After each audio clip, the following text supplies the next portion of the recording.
What is up, Dodger fans? What is up, Frank Chise? Welcome back to another edition of the Let's Be Frank podcast, the Wildcard Round Preview Edition, we'll call it. As always, I'm Frank Lopez alongside Frank Martinez. How you doing, sir? I'm doing good. I'm ready to go. Ready for battle. Yeah, honestly, me too, man. And I was thinking about it last night, and like considering how many times this team like just pissed me off all season and frustrated me, and I just wanted to get more. I wanted to squeeze the towel a little bit more and get a little bit more out of it. About as excited as I've been. I mean, and just to, compared to other years, probably realistically more excited than last year. Um, just because I think maybe just adding like the wild card round element to it. I think since 2022 is the last time we had to kind of play our way in to the divisional round, and that was even more nerve wracking because it was I think a one game playoff. Um, Right. but I think just those nerves, a little bit of anxiety, cause for some excitement that just feels a little bit newer, but confident nonetheless. I mean, do you share that sentiment too, or do you feel a little bit differently? 100% confident. Much more confident this time around than last year or 2022 when we had to face the Padres. Um, just feeling like I've been saying this, and I'm not gonna lie, there was like a moment of damage to my optimism, to my eternal optimism, maybe somewhere there in September, but ultimately I always felt like if we could just get healthy and ready going into the postseason. There is no dominant team to fear. There is no juggernaut out there that's just like, man, there's no way we can compete with them. And at the end of the day, we're the defending champions. So we have that going for us on top of having arguably the best starting staff going for us and one of the top lineups. We know about the question marks with the bullpen, which I think we'll get into, but even that, what team doesn't have a question mark? Yeah, we touched on it a little bit at the end of last week's episode, and we talked mostly about Kershaw last week. But at the end, we did a little bit of a recap and kind of how the state of how things are going a little bit. And and yeah, there's not really a clear cut favorite outside the Dodgers. As a matter of fact, the Dodgers, I think are I mean betting odds are I think the third favorite, um, but not by a wide margin, And even then, I would call that into question. And when you just look at rosters side by side, I think you got the Phillies one. I think you got the Mariners as a number two um, betting odds favorite, and the Dodgers are third. So if those of you that are in the habit of putting money on a team, on your own team, probably this is probably about as good a year as any, right? As far as Yeah. getting something in return, because you bet 100 you get five. I mean, that's that's not bad considering the roster that this team has, um, and yeah, I mean, we touched on it a little bit last year as far as like the version of this team that we need to get, is a version that I don't know if we've seen strung together for too long. But if there's anything resembling that, honestly, it's been the last like 20 games, right? I mean, I think Right. um, from the All Star break towards what early September, it was a little disappointing, a little concerning, like you were saying. But I think they ended up winning like was it 15 out of their last 20 games, and it was large in part because the starting pitching was just dominant, right? And it could have been an even better record if the bullpen didn't blow some of those starts. Uh, but But at the end of the day, I mean, you look at this roster and you look at some of the starting pitching elements that are going to be added to the bullpen at support. You can kind of create a different version. You can manage up a different version of what we've seen. So, um, I mean, as far as if you have any concerns, Frank, what are the ones that stand out to you? I think it's more hypothetical stuff than roster based. It'd be the lineup going cold at the wrong time. You know what I mean? Um, Getting too homer happy and then, creating holes in the swings and not being able to manufacture runs when you need to, something like that. Mhm. Uh, and if there is a kind of roster based concern, it'd be defense. We move players around so much, and what you gain in versatility and getting bats in lineups that you otherwise maybe wouldn't be able to have in the lineup, sometimes you do lose defensively. Yeah. And so, the ball finding a guy in the wrong spot is maybe a concern. Yeah, that's true. And I feel like with the corner outfield spots and then like second and third base are kind of the spots that, and I guess center field too. Well, I mean, that's a significant part of the diamond that is heavily rotated, as you can say. So I mean, look, should Max Muncy be healthy? I don't think you move him off the third base whatsoever, and it looks like he is going to be healthy. It looked more precautionary, if anything, to kind of sit him out the last was it the last series of the season plus. Right. Um, and because if you guys all remember, what was it, 2022, 2021, one of those seasons? Um, it was literally the last game of the season, right? Where he messed up was it Yeah. on a play at first base. So they 21. avoided that bad juju, kind of kept him sitting, and um, let's zero in on Max Muncy a little bit because Max Muncy is a guy that I've been thinking about for here for a couple of days, and um, I don't know about you, Frank, but I feel like we're about to get a special postseason performance from Max Muncy. His had a kind of start and go season of this year. I mean, a few times, right? He's got a couple different injuries, had to come back, had to sit down, but every single time he's come back, and he's come back strong. Whereas in the past, he was kind of more of the type of player that would kind of groove into things, so has to settle into that. Um, but something's going on this season where he's just seeing the ball right, and the probability is his glasses. I mean, I'm assuming. Uh, but small things like that can make a difference, and I don't know, man. I think that's an X factor that's probably not being heavily weighed. I mean, there's a lot of conversations about the other guys, obviously, rightfully so. You got your Otanis, Betts, Freemans, and such. Um, but Max Muncy is a guy that we see. I mean, I'm pretty sure if you put everything side by side, what are the Dodgers like with Max Muncy in the lineup and without Max Muncy in the lineup? It's this season, 2025. It's pretty obvious what he means to the length of that lineup. So, how you feeling about Muncy? Yeah, what you just mentioned about the length of it, it really it can either take you from being a dominant offense, I mean a good offense to a dominant offense, having Mm-hmm. Muncy going, or if you have a struggling offense and he's going, then it takes you to being a good offense. So either way you look at it, having him going really significantly enhances your chances and your confidence in the lineup producing. Because let's just say what I mentioned earlier, the lineup goes cold at the top of the order. You're in your MVPs, which we've seen. You know, we saw Freddie and Mookie go 1 for 21 or whatever in a postseason. Um, and let's just say worst case scenario, something like that were to occur, and you got Muncy going at the bottom of the lineup. That kind of it almost makes you slump proof. You know what I Mm-hmm. mean? Because now when you're having to pitch more carefully to someone like him or else face him producing, then ultimately, you get the other guys going, right? How long can you keep them down? And so, yeah, just having that wild card to play up, like you said, every time he's returned, he seems to have just hit the ball rolling. You know what I mean? He's going. There isn't much of a rust to shake off or anything like that. So I hadn't thought about it to that extent, but now that you mention it, yeah, I think we could see, you know, a Muncy postseason run that we've always known he probably could have. Yeah, and then also too, one thing that like last season, I think it was the NLCS. He had like a consecutive on base streak. He was just on base for like X amount of at bats in a row. A lot of that contributed to the walk. So I think he zeroes in a certain way, kind of once the postseason comes around. Um, and that was without the glasses.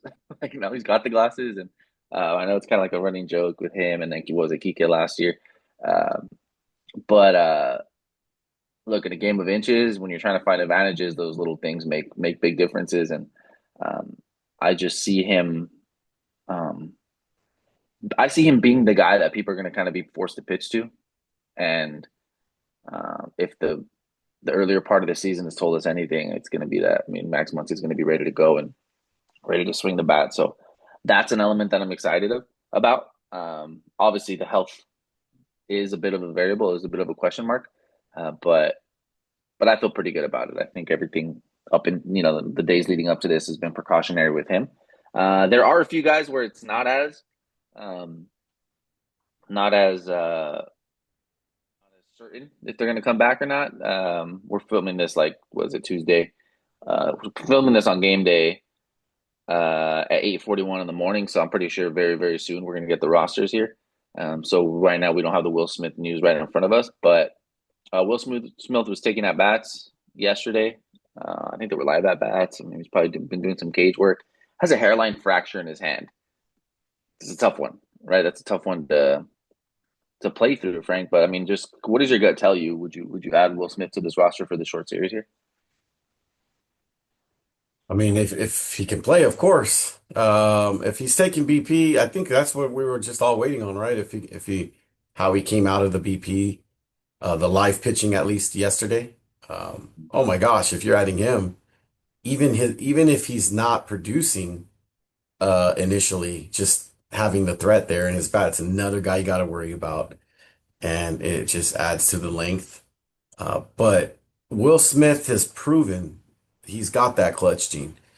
Um, Last season, he didn't have a good postseason last year. He struggled, but he came up with a couple of big time hits, one against the Padres, one later in the postseason run. So yeah, just having him to settle the pitching staff, although Warvet has done admirably in that regard as well. But you're just stacking, like bonuses really to what you're hoping is, or to the confidence that we have. Yeah, it's just kind of it's going to be a pain threshold thing, right? I mean, I don't. It seems like a tough enough guy if you're make a living as a catcher. I mean, I think it's inherent, right? Uh, and so, I mean, yeah, I think everybody's gonna be leaning towards that as well if he's remotely healthy. Honestly, too, it gives us a chance to split up some of those lefties in the lineup. They want to Right. throw a lefty at us out of the bullpen, in the middle of that lineup at least. And honestly, before this injury, he was just having such a great season too. I mean, that's something that kind of got thrown by the wayside because he he didn't play the last what is it, few weeks or so. Um, so I think should he be available? I mean, I think we're all leaning on that side too. But even if it's in a different capacity, man, I mean, I don't know. Like I think with bringing Muncy back into the lineup, um, we talked about the length, what that does to it. I mean, if you have Will Smith, if he's in a position where hey, maybe he can't catch and throw for another week or so, um, but he can give you one good at bat, and you get to pick and choose where that at bat's going to be. Right. It's not terrible either, because um, I feel like yeah, Rorvet, sorry, I'm never going to be able to say that name. Um, has done a great job. I mean, as far as I think a lot of this like starting pitching run that they've been on has been basically when he's been the catcher.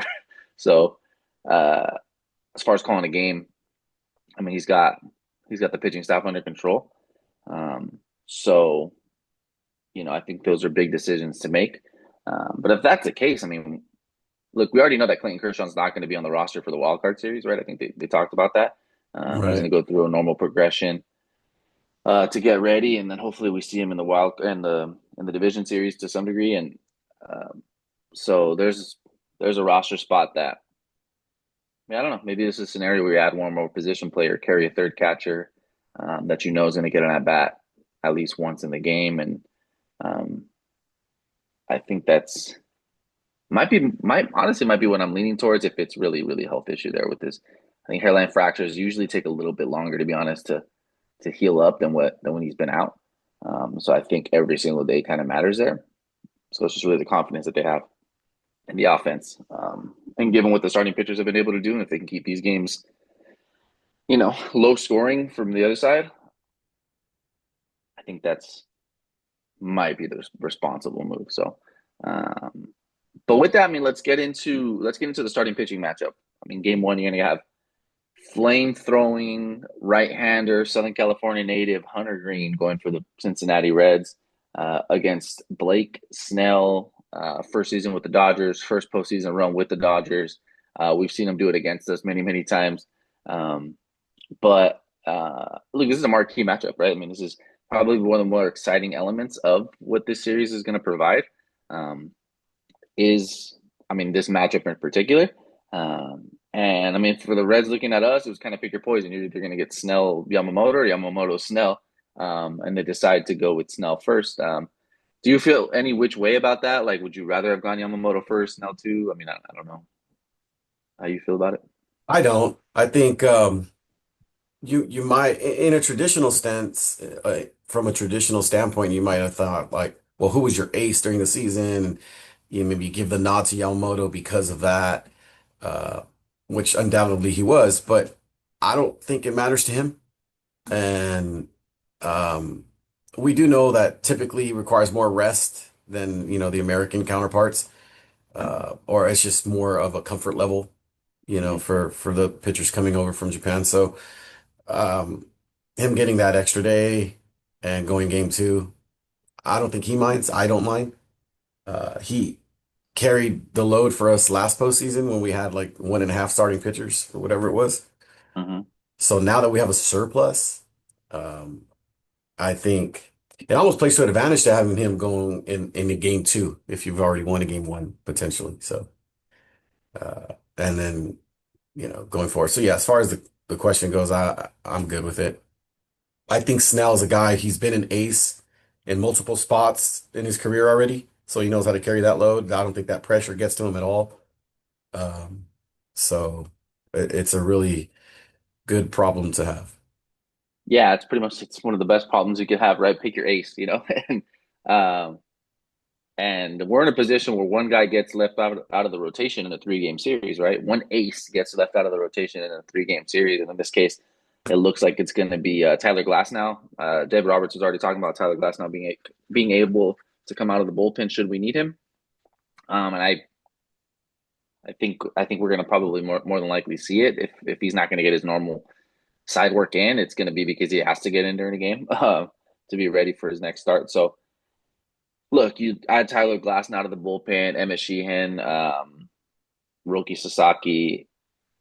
It's a different bullpen, man. It's a different bullpen going in, and we've had to ride the Tanner Scott, Blake Trinan, Alex Vesia train um, all season, but there's reinforcements, and I think if anything, that might put them at ease a little bit, and hopefully they can zero in and be in some more favorable spots. To get them kind of grooving again because regardless, we are going to need those guys at some point. So, um, yeah, I mean, the Cincinnati Reds have a huge mountain to climb to be able to get through the Dodgers in this series, but they're coming in on a high, right? They're coming in on a high. It took to the 162nd game of the season to decide that they were even going to get in. It was the Mets spot for the entire season, essentially, right? And the Mets ended up being one of the worst teams in the second half, um, which is something that not everybody was going to be able to predict. But here come the Reds, right? And you know, look, you have a guy like Hunter Green that can mow guys down. Um, I think it's going to cost just a little bit of um, concern, I guess we can call it for any Dodger fan, right? Because we've seen short series where you kind of get mowed down by elite starting pitching. I can go back to what 2019 against the Washington Nationals, 2015 against the New York Mets in the division series. I think we're showing our age by going with those references, um, but I mean, regardless, I mean we have the tools, and especially in a short series. You're going to get a day off after at least one day off after the series to kind of reset things. Um, Honestly, Frank, I think my approach would be just go all in on game one.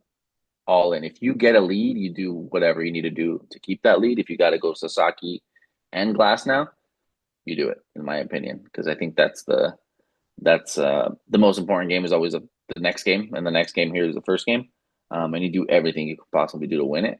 And then if you win that game two, then you can maybe ride Sheehan for a couple innings after the starter and bridge yourself to the back end of that bullpen. So there's different ways you can go with it. Is there a certain strategy that's kind of um, that you're kind of leaning towards? Hunter Green's the best they got, as far as guy who can go. He's their ace. He's a guy who's going to be their workhorse and who can dominate really. Uh, I don't think we have to try and get 5 runs off the guy. You know what I mean? If you can get one or two, Mm-hmm. and we should be able to be in that game, obviously. I think Snell might give up one or two. So if it becomes a bullpen game, then I'm with you in doing whatever you can to try to pull that game out. Being at home, obviously we have the home field advantage. So if it were to go to extras or something in a really tight game like that, um, we should be able to pull that out. But I do think that getting game one is the most important. But for whatever reason, just kind of looking at all angles, I think we're set up, man, way better than the Reds are. If we were to lose game one, then if they were to lose Yeah. game one, we're set up to come back and, do what we need to do. But I'm pretty confident I'm going to the game tonight. So Oh, nice. I'm hoping it's a win. The last wild card game I went to was the Chris Taylor walk-off against the Cardinals. All right. So we need you there, 100%. Good job. Yeah.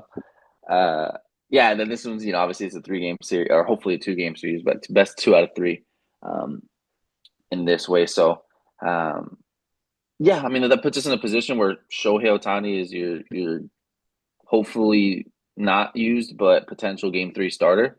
I mean, what do you think went into the decision on having him throw and not Glass now in game 3? I mean, we're assuming he hasn't really straight up said it's gonna be Ohtani, but obviously it's not Glass now. It's probably gonna be Ohtani, right? Um, Otani's better than Glass now. Uh, you know, I think it's provable. Mhm. And it's not to take away from Tyler Glasnow. I mean, look, if Tyler Glasnow was on the Reds right now and he It's the was game going in one. game two, I'd be worried, Yeah. right? I'd be like, gosh, we gotta face him. He's like, oh, we gotta get to him. Mhm. But we're talking, he's the fourth guy, you know what I mean, in our rotation when he would be the one or two in the vast majority of pitching rotations in baseball. It's really, really good. I'm glad that he's available and he's healthy and he's pitching well. That's what we've all wanted out of him. And so I think he is in a great spot mentally, feeling like, man, I can contribute to this team. And so whenever my number's called upon, I'm going to be ready to go.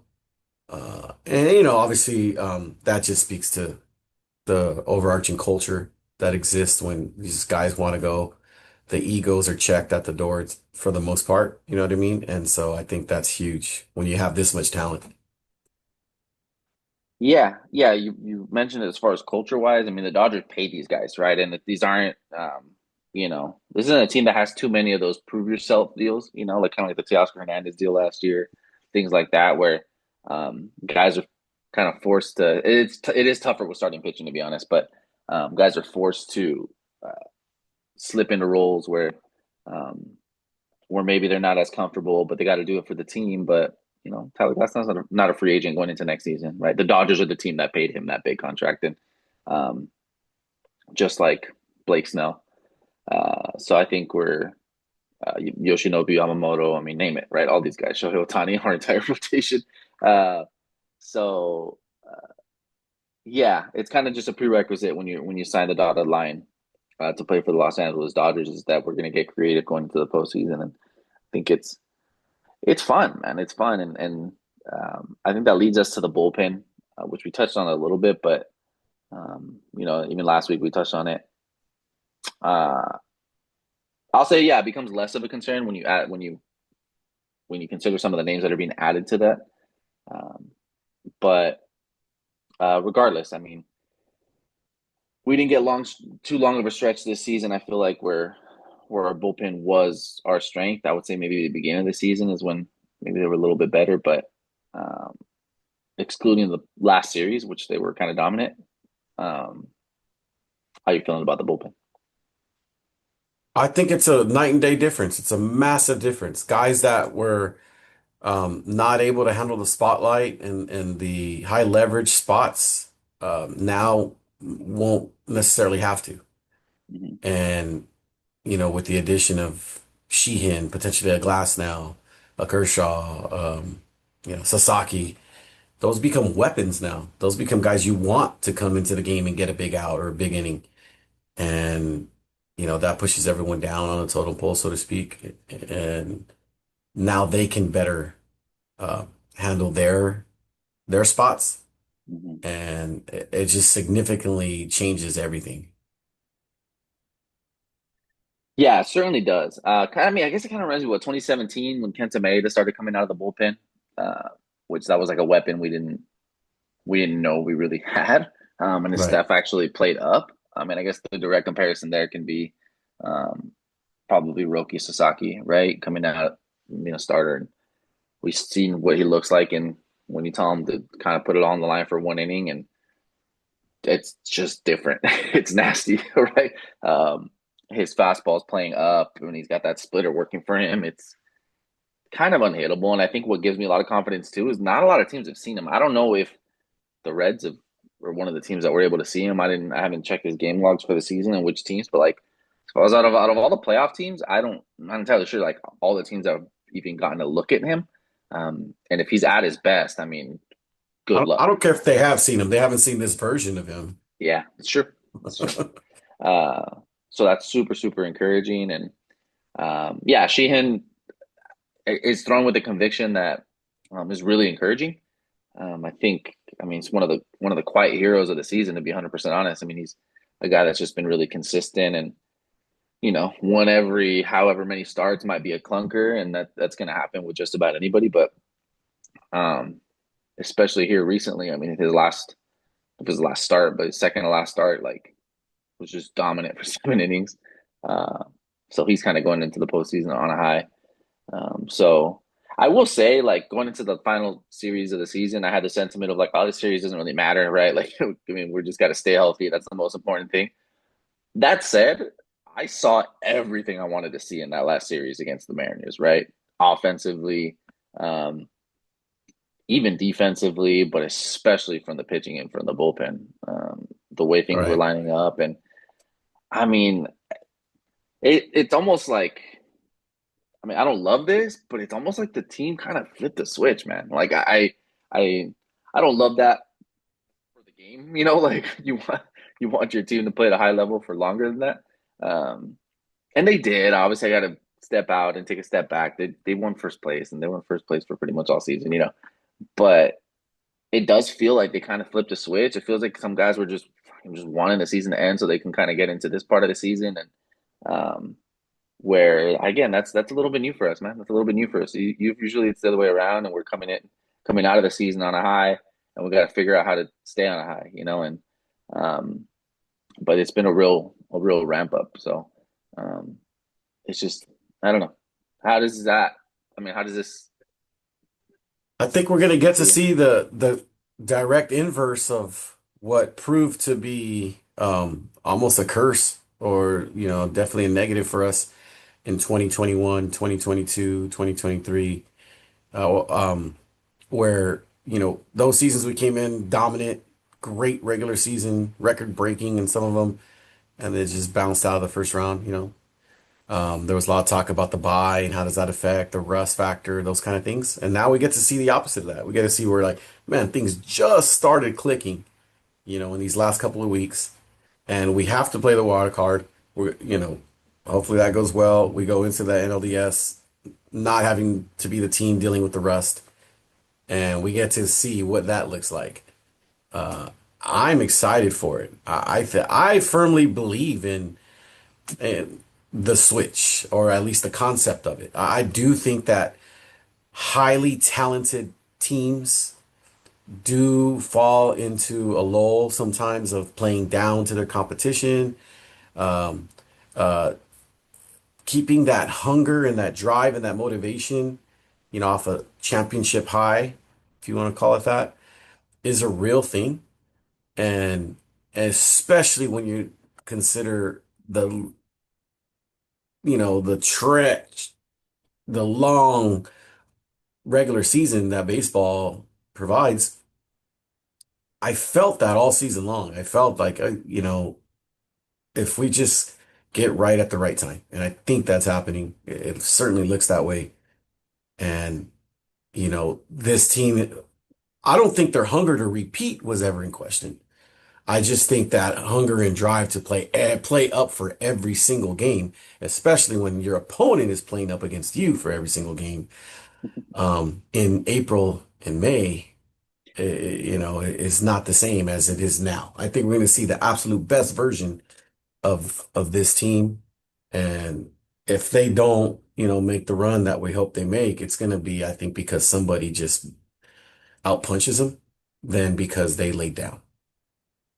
Yeah, yeah, I like that. That makes me feel a little bit better. I'm gonna be honest, because yeah, again, this is kind of uncharted territory from the repeat stance, and I don't know, maybe 2021. I mean, it's hard, a little bit harder to compare different players, different team, obviously, and it was just a different postseason run. And uh, and we did make it to the NLCS, and then it was kind of we did get outpunched. Let's be real. I mean, we got outpunched by the defending champions in 2020, or by the champions that year, in the Atlanta Braves. So I agree. I think maybe of what we've been critiquing over the regular season has been more strategic than anything of how you're going to manage the season and what guys you're going to really force the issue with. I think that's what it is. You need as many options, you need as many weapons going into October as you possibly can have, and to to force the issue gets a little frustrating at times, but you got to do it. You have Tanner Scott on your roster, you have to force the issue till the end, and they did. And um, and with the reliever, man, like there's you if you get streaky, like if you have one good start, one good outing where you feel like something was working for you, and you kind of ride that, which could be his last outing that he just had against against the Mariners, you can get a different version out of him. So I think um, that's a reason to be optimistic. I can say. But speaking of forcing the issue, um, look, there's a couple look tough decisions that are going to need to be made from a roster standpoint, and then from a starting lineup standpoint. Um, let's start with the one that everybody's going to talk about first. Let's start with Michael Conforto. Frank, do you see any justification to have Michael Conforto let's talk about the lineup, roster aside, in the starting lineup? Do you can you uh steel man that for the person that wants to have Okay. Michael Conforto? Yes, to steel man that argument, I would say he's a lefty bat who historically, mashes righty pitching, and he is somebody that is like the bullpen, like some of the other elements of the team that we just mentioned, is, you know, doing his best in his role at the right time of the season, and he's a veteran. And so you add those things together, you should get a very productive bat when he is asked to produce in his role, which I'm assuming is going to be in left field against righty pitchers um, during the postseason. So that is the steel man argument, the best way that I can do it. And I think whether we agree, believe that, or like it or not, that's what it's going to be. Okay. Um, yeah. So I mean, are you buying your Stillman argument? I don't know. Is that something that you'd sign on to? There was a moment where um, there was a game like a week and a half ago or something like that where uh, the radio broadcast was talking about how earlier that day in batting practice, he was hitting every single ball to left center field. He was aiming left center field, didn't pull a single ball in the entire BP session. And that game, he had a really good game. And, as a coach, you coach youth sports, you teach that, right? And um, if he can do that, then I think he is a good bat. I think he still has something to contribute. Who knows?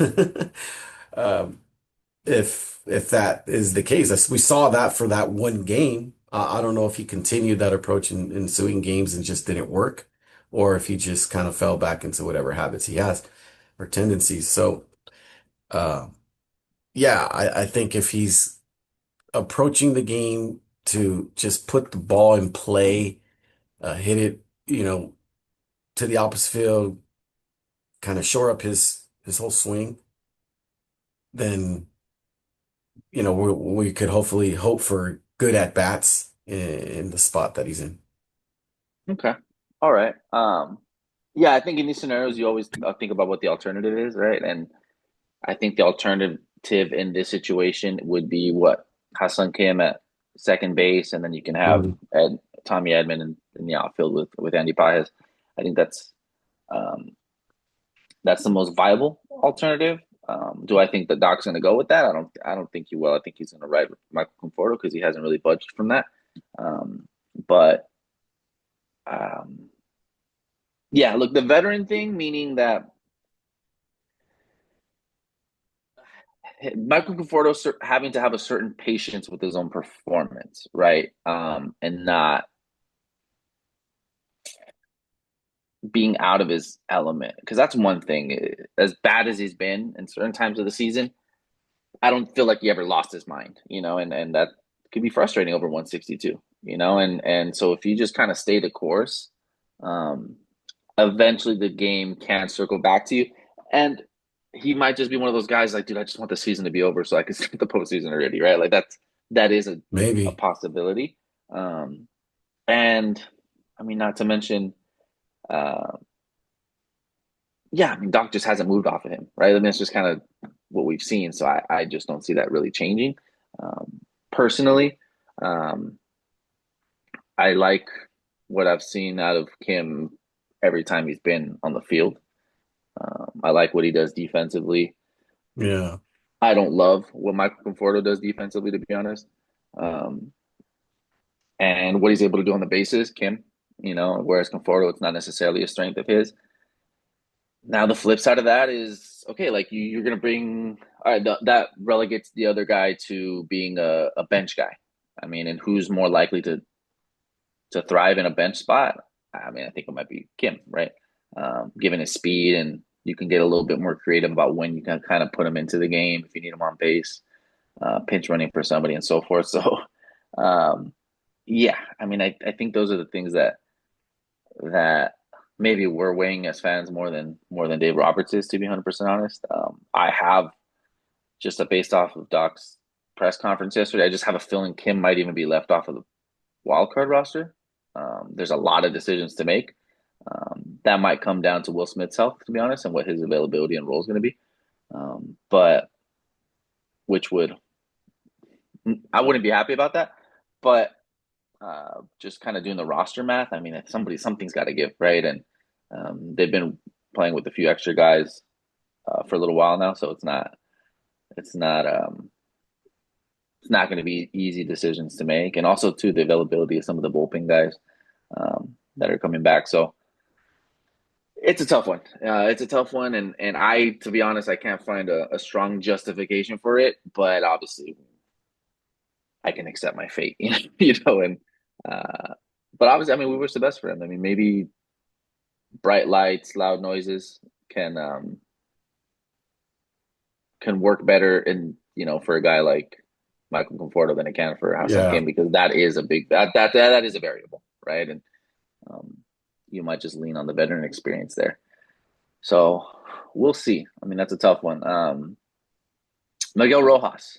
Miguel Rojas. What do you see Miguel Rojas's role being in the postseason? That's the one that I would leave off the roster personally.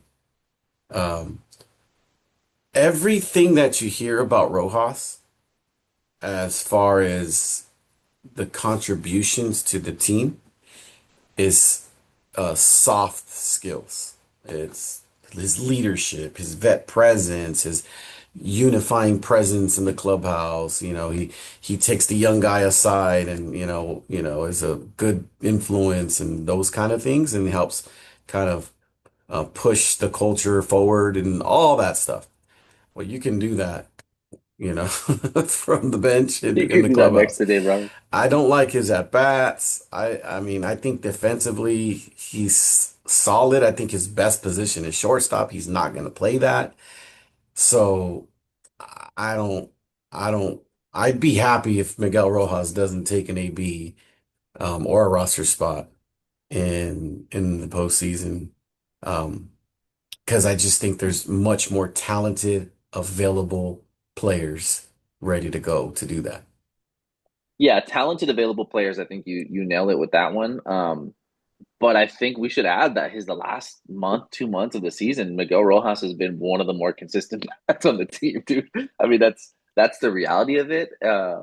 And so, I mean, for that reason, I don't think there's. I mean, I think we're gonna see him on the roster. That's where I'm leaning Right. towards. Like, man, are we gonna see? Are we really gonna see Kim not on the playoff roster? I mean, I don't know. It feels like we might be getting overconfident to work that out in a wild card series, right? Leave Conforto on the roster, leave Rojas on the roster. Although Rojas might probably won't even get too many bad bats facing right-handed pitchers, right? Um, but to kind of see how that goes and then make your division series decision. Um, Otherwise, I mean that's tough. Well, You're going to see Kike Hernandez on that roster, right? Kike Hernandez is going to be there. He's been taking some better at bats up late too, and we know what he's capable of, and that's not a big worry of ours there. So like the rest of these like rotated in pieces at the bottom part of the order, it's tough. It's going to be yeah. I mean, somebody's going to get left off, and it's going to be one of those three guys, and Alex Call. Alex Call, yeah, Alex Call. Um, I mean, yeah, yeah. Again, knowing Dave Roberts, I tend to I tend to think that he might go with the veteran guys and kind of see how that goes. And I hope it doesn't matter, right? Like Right. I hope the guys that get paid to hit, I hope they hit. I hope the pitchers pitch. Um, and that's something you can kind of bring along slowly. And then I hope somebody over time stands out, and that's the person you kind of go with. But uh, I'm just worried that Kim's not going to be on the roster because that he's a weapon, a defensive weapon, a weapon on the base pass, um, and I don't think his I would bat is. imagine too, to I would imagine that Kim is can bunt better than most of the guys on the. I'm just guessing at that. I don't know that. I would just think because Japan probably still has an element of small ball that doesn't really exist that much over here anymore. Korea. And I'm sorry, Korea, my fault. Yes. Yeah. I probably don't have thought about making that mistake. My bad. Yeah, I would imagine that. But maybe not. Maybe the KBO, maybe they don't. Maybe they don't even play small ball and bunt. I don't know. Those all dirt fields. The ball, the ball doesn't Yeah. die in the infield. So I don't know. I think I don't know. I consider him as a weapon, right? And it'd just be hard to Mhm. leave that skill set off of the roster. And we This is the fear I shall have. see. Mm. The fear I have with that idea of a vet, like going with the vet, which we kind of do anticipate, when it comes to these kind of roster decisions, is the other day I was thinking about it and I was like, let me just do a mental exercise and go back as far as I could to all this time we've been making the postseason and how there seems to have always been a vet guy that we acquire, with the idea of them producing in clutch situations in the postseason, and they just It doesn't happen. absolutely do not. And I mean, we were talking Name like some of them, dude. Let's have some fun. Go you ahead. can Go. go far back. 2008, we got Jim Tomey. I don't know if you remember that. He did nothing for us. Scott Podsednik was a guy I was super excited to get. I loved he was a weapon, I thought. His speed, nothing. I got one for you. Victorino, Michael Young. Michael Young. Yes, that was like 2013 or something. I was super excited. That was like a last second Yeah, deadline acquisition. yeah, Absolutely. Chone Figgins. yeah. Albert Yeah, I Pujols. mean, yeah, I mean, Pujols did well. He had a little run, but he didn't do it in the postseason. Yeah, that postseason he just didn't have that moment. Nothing. Curtis Granderson. Curtis didn't even make that what NLCS roster or World Series roster. I don't think he was I 2017, think we right? ended up leaving him off.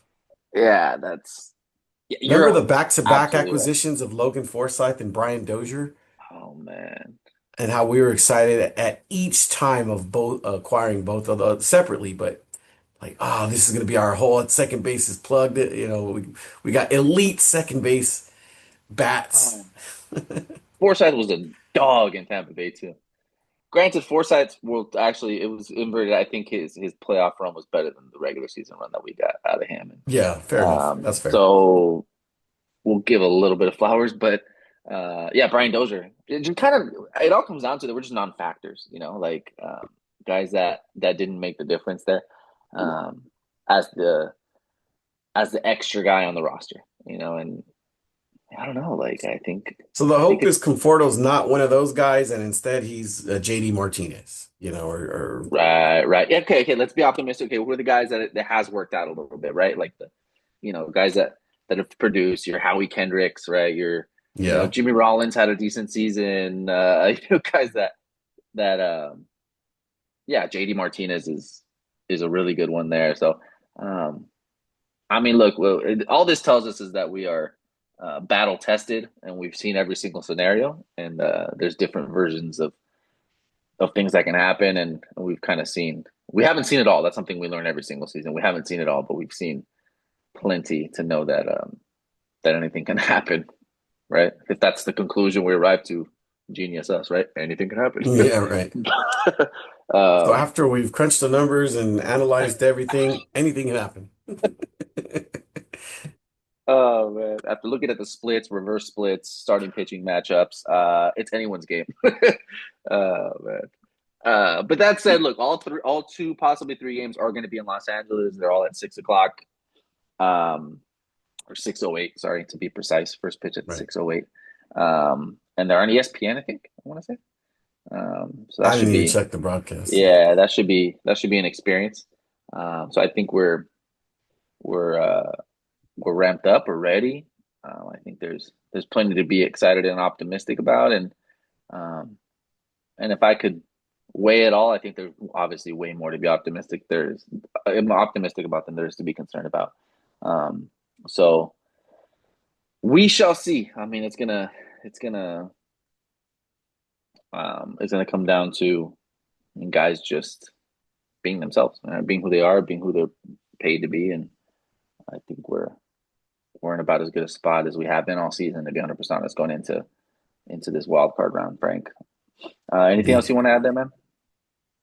No, my hope and prediction is that they go on a dominant pro season win. I've been liking the this team to the last uh hopeful repeat champion, and that was back, and it's a different sport, but in a former life I was a massive Laker fan, and when they were trying to repeat in 2000 or 2001, they didn't have the greatest season. They were kind of floundering along, and then they got hot to end the season, and they went on their legendary dominant postseason run and repeated.